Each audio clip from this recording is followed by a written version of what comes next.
Vamos agora falar de um tema belíssimo, né? Estatísticas quânticas. Vamos também falar de estatística clássica também. Vamos falar de 3 tipos de estatísticas, né? 2 quânticas e uma clássica. Aqui eu acho muito interessante chamar a atenção para o fato da distinção, da descrição de sistemas macroscópicos, utilizando conceitos estatísticos, né? No caso da teoria clássica, bem como na descrição de propriedades de um sistema macroscópico, contendo um grande número de partículas, né? Utilizando as 2 estatísticas, porque nós temos 2 estatísticas no caso da teoria quântica. Uma aplicada para bósons e outra aplicada aos férmions, né? Muito bem, então vamos a esse tema, que é, na verdade, um pouco introdutório, né? A gente tem que reconhecer isso, né? E isso vai ser explorado depois, por exemplo, no estudo da termodinâmica, né? É interessante que depois que foram desenvolvidos métodos estatísticos, né, nós entendemos, né, que o uso desses métodos, eles vieram para facilitar ou para simplificar a descrição de sistemas macroscópicos. É interessante. Às vezes é muito mais fácil você descrever um sistema contendo 10 a 20 partículas do que um sistema contendo 5 partículas. Por que isso, né? Bem interessante. Isso é bem algo para a gente pensar. Veja, um sistema macroscópico, às vezes, a gente quer determinar a pressão, o volume, a temperatura, basta essas 3 grandezas físicas, né? Veja só, para a gente descrever um sistema desses. Agora, se eu for olhar, né, o que está acontecendo ali no nível dos átomos, né, esse átomo interagindo com esse átomo, aí complica. É interessante isso, né? A gente acaba não lançando mão da ideia de seguir cada uma das partículas, ou a dinâmica de cada uma das partículas. Isso é inviável. É inviável fazer isso, né? 10 a 20 partículas, resolver a equação de Schrödinger para 10 a 20. Esquece. Né? Mas olha só, temos métodos, né, que nos permitem, num sistema, por exemplo, termodinâmico, calcular a energia média, o número de ocupação de cada um dos níveis, né? A entropia, calcular a entropia, né? E esses 2 potenciais termodinâmicos são essenciais, né? Nos permite também calcular, em princípio, a pressão, o volume, a temperatura especialmente, né? O fato é que a gente consegue fazer uma descrição de um sistema macroscópico utilizando poucas variáveis, né? E as demais a gente consegue calculá-las. É claro que existem muitos livros, né, versando sobre a mecânica estatística quântica. Aqui é apenas uma introdução, nós não temos a pretensão de mais. Eu espero que a gente consiga explicar as ideias, né? Por exemplo, para a gente entender e aprender a calcular a entropia de um sistema, né? Eu quero lembrar que a entropia é um conceito proposto por Clausius, né? E a entropia, em geral, depende da energia do sistema, bem como do volume que ele ocupa, né? A gente vai a partir desse pressuposto. E a partir da entropia, porque é isso que eu agora vou me dedicar agora, na verdade, tá certo? Utilizando as estatísticas quânticas, como é que a gente calcula a entropia de um sistema? É para isso que ele é útil. Aliás, é útil para outras coisas também, tem várias utilidades, para calcular a energia e assim por diante, né? Muito bem. De forma que a entropia, né, ela atinge um valor máximo no estado de equilíbrio, mas, em geral, a entropia sempre aumenta. Então, a gente vai aqui, na verdade, explicar como é que a gente pode calcular a entropia de um sistema macroscópico contendo um número muito grande de partículas. O que eu vou dizer só se aplica para um número muito grande de partículas. Na verdade, não só eu vou pensar num sistema macroscópico, como um sistema que é composto por vários subsistemas, né? Aqui, por exemplo, seria um subsistema, aqui seria outro subsistema, só é que eu não vou pensar em subsistema contendo poucas partículas, não. Eu não sei calcular com poucas partículas, né? Eu consigo fazer previsões com muitas partículas, né, e muitos níveis de energia. Então, a gente vai sempre pensar em subsistemas de um jeito que eu vou explicar depois, né? Um subsistema, ele é parte de um sistema, né, contendo, digamos, Ni partículas, né? Muito bem. E agora vamos introduzir os conceitos de partículas distinguíveis ou partículas indistinguíveis. A gente vai usar sempre a mesma cor, né, para partículas que são indistinguíveis. Todas elas são pintadas de vermelho.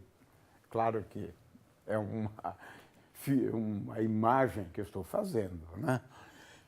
Na teoria quântica, as partículas são indistinguíveis.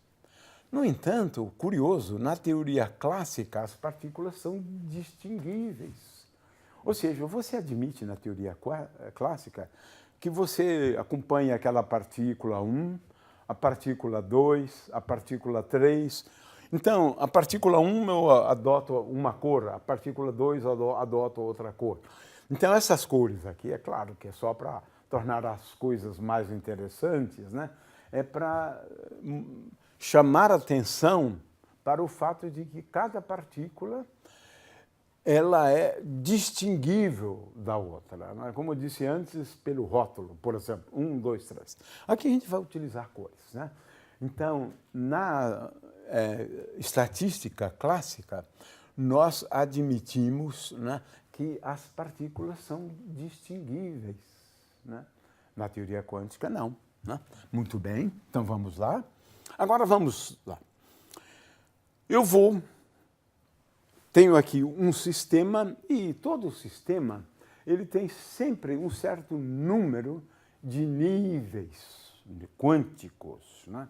Você pode pensar nos níveis como estando associados a números quânticos, né? Mas, em geral, a gente vai usar mais um número quântico que é um contínuo, que é o momento, por exemplo, né, de cada uma das partículas. A gente vai depois trabalhar melhor, por exemplo, a estatística de Maxwell-Boltzmann, por exemplo, né? Mas essa figura aqui é para ilustrar, né, o seguinte, a gente tem um conjunto de níveis, né? E agora, cada nível ele tem um número quântico, Q1, Q2, Q3, Q4, para identificar, né, cada nível, né? E agora também nós vamos dividir esses níveis, né, em células.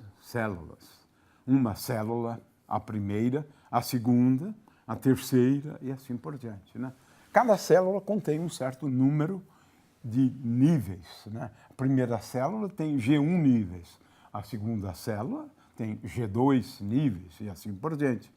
O problema nosso é como distribuir, né, partículas, aqui no caso as partículas são idênticas, né, pelos diversos níveis. Olha só, eu posso ter 5 partículas no nível 1, né, e posso ter, ou no nível 0, né, eu posso ter apenas uma no nível 9, mas tem várias outras possibilidades aqui. O meu problema é justamente de aprender, né, a contar o número de estados possíveis, né? Aqui é um estado, aqui é um segundo, terceiro, quarto, quinto, sexto, e assim por diante. O problema aqui é aquele que eu já me referi antes, né, de contagem do número de estados. que é, na verdade, um problema de contar o número de funções de onda independentes, né? Independentes. Esse é o problema ao qual eu vou me dirigir agora, né? Muito bem. É claro que se eu tenho partículas distinguíveis, né, ou indistinguíveis, como esse caso, se eu tenho partículas indistinguíveis, né, então o número de estados é diferente, porque ter uma partícula no nível 1 e outra partícula no nível 2, eu só tenho, como elas são indistinguíveis, eu só tenho um estado. Se elas forem indistinguíveis, eu tenho, por exemplo, 2 estados. Nesse caso aqui, olha, eu tenho 4 estados, né? Mas esse é um detalhe que eu espero que fique um pouco mais claro logo em seguida, né? E a gente vai utilizar cores, né? Se as partículas forem distinguíveis, utilizamos cores diferentes para cada uma delas. Se forem indistinguíveis, né, nós vamos usar a mesma cor, né, a mesma cor. Verde para férmions, né, e vermelhos e cores vermelhas para bósons. Assim é o que nós faremos, né? Muito bem, então a ideia é bastante simples. Olha, no primeiro nível, eu posso acomodar, na realidade, no primeiro nível, eu posso acomodar, a questão é quantas partículas, digamos, 5 partículas em 2 níveis, né? Mas eu posso também agora ter, além daquelas, 4 partículas na segunda célula, ocupando, por exemplo, 3 níveis de energia, né? Eu posso ter uma outra situação onde não tem nenhuma partícula nessa célula, né? Posso ter uma situação com 3 na segunda célula, 2 ocupando o mesmo nível, né? Finalmente, posso ter a situação, uma partícula ocupando um nível, né, da quinta célula. Temos várias células. Então, em princípio, esse é o problema que a gente está querendo resolver. De quantas formas eu posso distribuir as partículas pelos diversos níveis de energia? E a gente vai começar a calcular para uma célula, que fica mais fácil no caso das estatísticas quânticas, né? No caso da estatística clássica, a gente faz aí de uma forma um pouco diferente, né? E como eu disse antes, isso corresponde à contagem do número de estados possíveis, né? Muito bem. Bósons e férmions, né? Bósons têm spin meio, vou considerar só o caso de spin meio, elétron, mas poderia ser 3 meios, 5 meios. E, aliás, bósons têm spin inteiro, né? 0, 1, 2. E férmions semi-inteiros, meio, 3 meios, 5 meios, né? Só que, no caso de férmions, você pode ter apenas um em cada nível. Apenas um, né, em cada nível, né? Ou não, ou 0 ou 1. Ou 0 ou 1. Então, é isso que a gente vai utilizar, né? Então, férmions é assim, um só, no máximo. Por exemplo, nesse nível não tem nenhum. Nesse nível não tem nenhum. É isso que está indicando aqui por 0. Né? Nesse tem 1. Nesse tem 1. Né? Veja que aqui eu coloco o nível, né? O nível e quantas partículas tem naquele nível. No caso de bósons, você pode ter 2 no primeiro nível, né? Nenhuma no segundo nível, 1, 3, 6, várias no mesmo nível, porque você não tem aqui, né, a necessidade de satisfazer, né, ao princípio da exclusão de Pauli. Na verdade, você só pode ter poucas partículas num nível, né, 0 ou 1, de agora em diante, né? Poucas partículas num determinado nível para atender o princípio da exclusão de Pauli, né? Muito bem. Ok? Então vamos agora em frente. Olha, isso corresponde à questão da contagem do número de estados. O que significa isso? Eu posso escrever uma função de onda, né, associado a uma certa distribuição de partículas, né, pelos vários níveis de uma célula, né, e eu agora quero saber de quantas formas eu posso acomodar essas partículas numa célula, né? Muito bem, tendo em vista que cada uma delas tem um certo número de níveis, né? Um certo número de níveis. Então, eu tenho a célula 1, a célula 2, a célula 1 tem G1 níveis, a célula 2 tem G2 níveis, né? A célula 3 e assim por diante, né? E a célula GL tem GL níveis, né? Muito bem.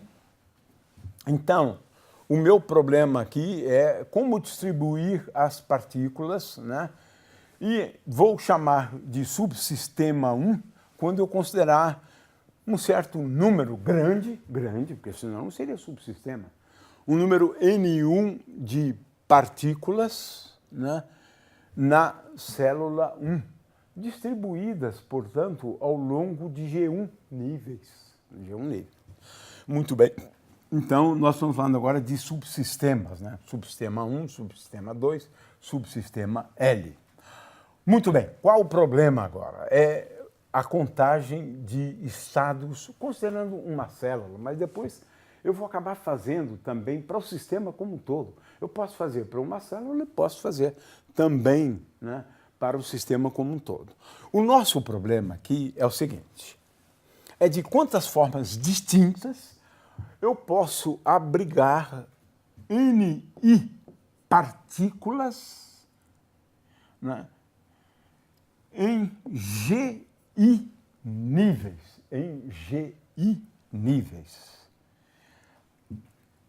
Esse número aqui é o número de estados possíveis na iésima célula.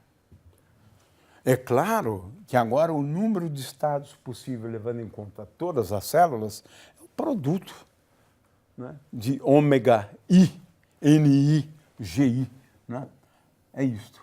Então, o meu problema, vou começar calculando esse ômega I. Não é? Ou seja, o número de estados possíveis quando eu considero essa célula. Por exemplo, a célula 4, ela tem G4 níveis, né? G4 níveis, né, de energia. E eu quero saber como eu posso acomodar as partículas aqui. Ni partículas nessa célula. Então, agora a gente vai primeiro explicar, né, qual é a ideia e depois vamos aprender a contar esse número de níveis. Né? O fato é o seguinte, aqui a gente faz uso, né, de um conceito fundamental, né, que é o princípio básico da mecânica estatística, né, é que todos os estados acessíveis são igualmente prováveis. Ou seja, eles ocorrem com igual probabilidade. Agora, se eles ocorrem com igual probabilidade, né, então a probabilidade é igual ao inverso do número de estados. Veja só, estou usando agora conceitos de probabilidade. Né? É porque a gente vai fazer uso, na verdade, de uma proposta de Boltzmann. Né? De Boltzmann. O fato é que a probabilidade, né, de encontrar o sistema, né, em cada um dos seus estados é igual ao inverso do número de estados. É isto. É isto. Né? Isso é essencial. E esse número é igual a esse produto. Né? Eu vou aprender a contar, no caso, apenas numa célula, né? Ou para um subsistema, mas se eu quiser o número completo, eu simplesmente faço o produto. Né? Muito bem, já expliquei então qual é a ideia. Né?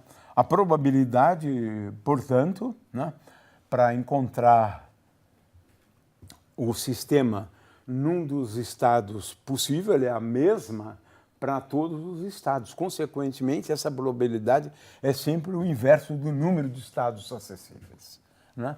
Muito bem, isso para cada uma das células. Agora, sim, fazemos uso, né, desse conceito de entropia de um subsistema, e esse conceito foi introduzido por Boltzmann, né, que é, na verdade, quase que o fundador, o precursor de usar métodos estatísticos, né, no estudo de sistemas macroscópicos, né?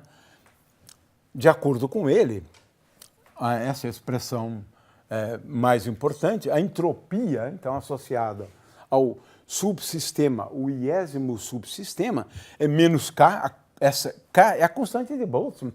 Sim, senhor, a constante de Boltzmann, aqui que ele introduz o constante, vezes o logaritmo da probabilidade. Está aqui o conceito de probabilidade, né? Ou seja, K vezes o logaritmo do número de estados acessíveis, né, na iésima célula ou no iésimo subsistema, né?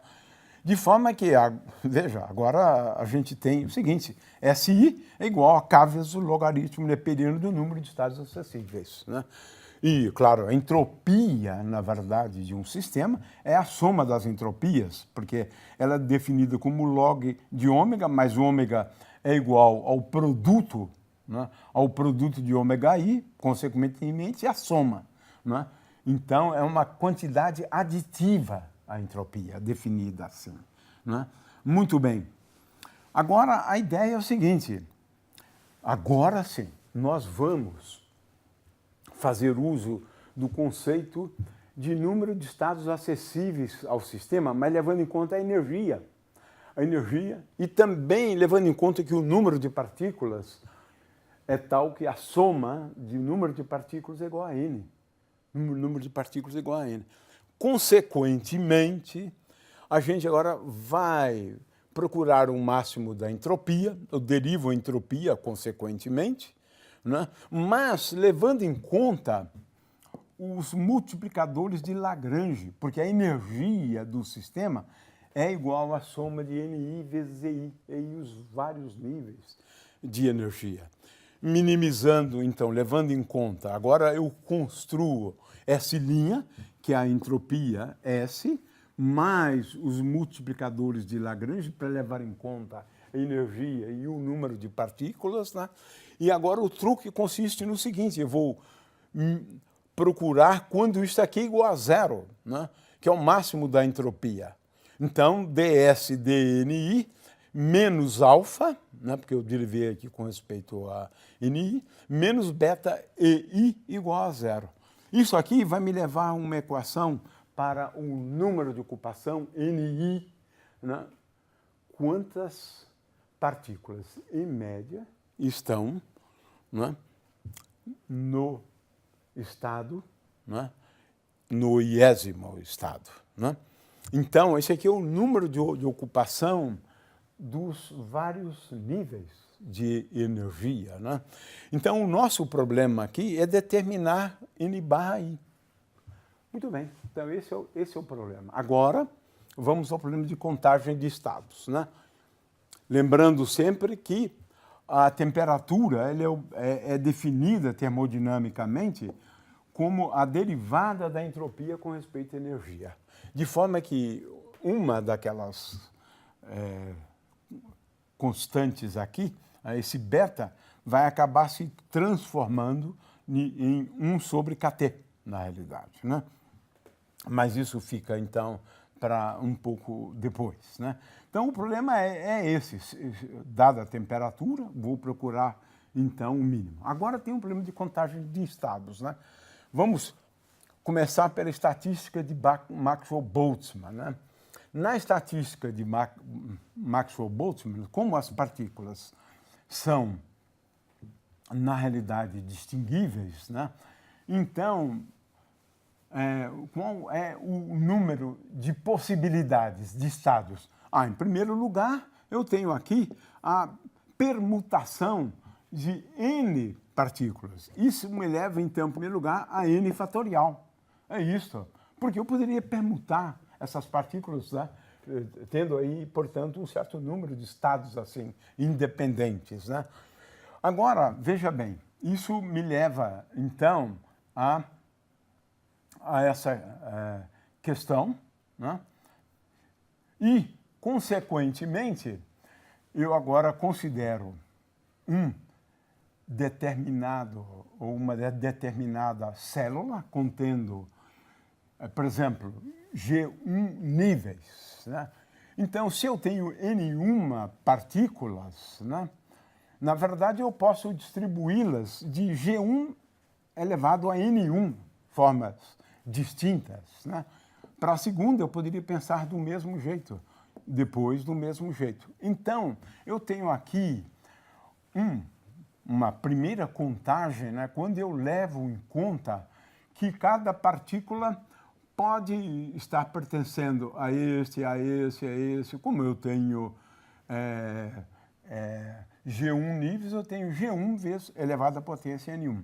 Eu tenho aquele N fatorial associado às permutações das várias partículas, porque elas são indistinguíveis, mas eu tenho N1 numa célula, N2 na outra célula, e isso eu preciso levar em conta. Então, eu preciso levar em conta o fato de que, estando aqui, existem configurações que não são, na verdade, distintas das demais. Para eu fazer isto, o que eu tenho que fazer? Eu tenho que dividir por N1 fatorial, N2 fatorial, N3 fatorial e assim por diante. Em geral, a gente define, na realidade, o número de estados acessíveis ao sistema na estatística de Maxwell-Boltzmann como sendo esse produto aqui, G1 elevado à potência N1 sobre N1 fatorial, vezes G2 e assim por diante. O fato é que agora temos algumas contas, né, que a gente precisa fazer, né? E essas contas, no caso da estatística de Maxwell-Boltzmann, e levando em conta a expressão de Stirling, né, para o logaritmo, né, de números grandes, né, utilizando essa expressão aqui, né, a gente faz aqui uma série de contas e determina o número médio de partículas em cada nível, em função da temperatura e em função da energia. É fantástico, né?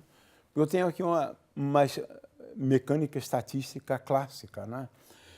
Em média, quantas partículas, porque aqui eu estou falando de número de ocupação, o número de partículas médio, né, num determinado nível de energia. Veja que ele cresce exponencialmente, aliás, ele decresce exponencialmente com a energia. E elevado a menos EI sobre KT. Essa é uma estatística clássica, onde eu trato as partículas como sendo distinguíveis, né? Agora vamos à mecânica estatística quântica, né? Vamos agora para a estatística de Bose-Einstein, né? Como é que eu conto agora o número de estados acessíveis, né?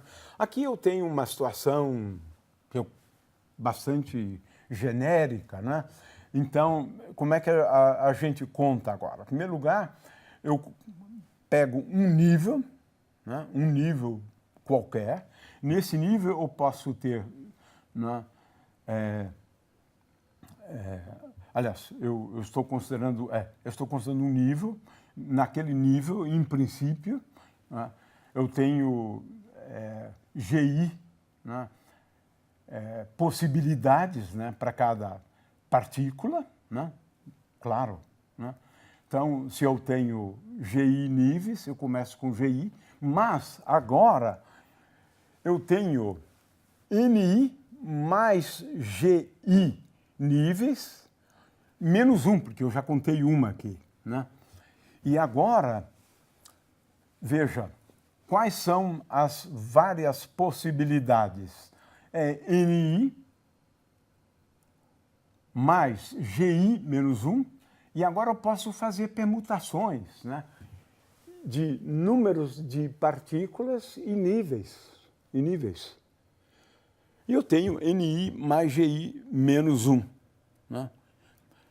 Então, eu começo com esse fator aqui, que está aqui embaixo, para contar os níveis, e agora eu tenho que levar em conta que existem várias configurações que levam ao mesmo resultado, né? E aí, então, eu tenho que dividir por NI fatorial, né, vezes GI fatorial, né?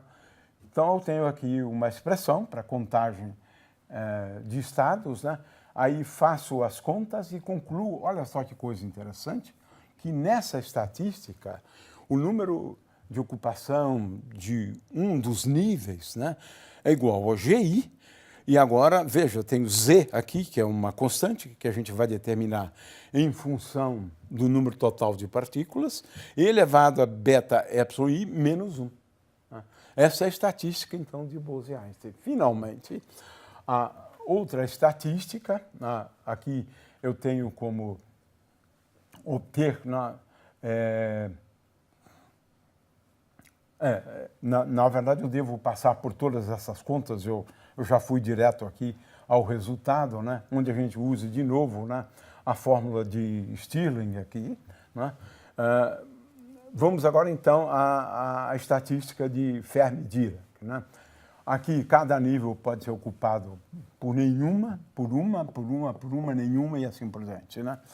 Então, como é que a gente faz para contar o número de estados possíveis? Em primeiro lugar, veja, eu tenho um número de permutações envolvendo os níveis.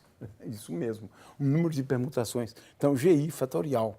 E agora, veja só, eu preciso levar em conta que você tem um certo número de estados ocupados, né, e que são indistinguíveis entre si, que você contou aqui em cima. Então, você tem que dividir por NI fatorial e, finalmente, os estados não ocupados, né, que é GI menos NI fatorial. Né. Ora, com isso, a gente faz de novo aquelas contas, leva em conta a fórmula de Stirling e assim por diante, para obter o seguinte resultado. Né. Vou direto ao resultado. Né. Veja, é diferente. Aqui, em vez de menos 1, eu tenho um fator 1. Aqui já começa por aí. Né? Mas as expressões são relativamente semelhantes. Mas veja, aqui eu vou ter um número de ocupação que certamente é menor do que 1. Não é o caso da estatística de Bose-Einstein. De qualquer maneira, a gente só fez aqui uma introdução onde o que é importante é contar o número de estados, ou seja, o número de formas distintas que a gente tem para acomodar NI partículas, né, numa célula contendo GI níveis. Né? Então, a gente fez uma contagem relativamente rápida e simples, né, e mostramos que elas levam a 3 estatísticas diferentes. Uma estatística clássica, a de Maxwell-Boltzmann, e 2 estatísticas quânticas, onde eu levo em conta o princípio de exclusão de Pauli, no caso de partículas fermiônicas.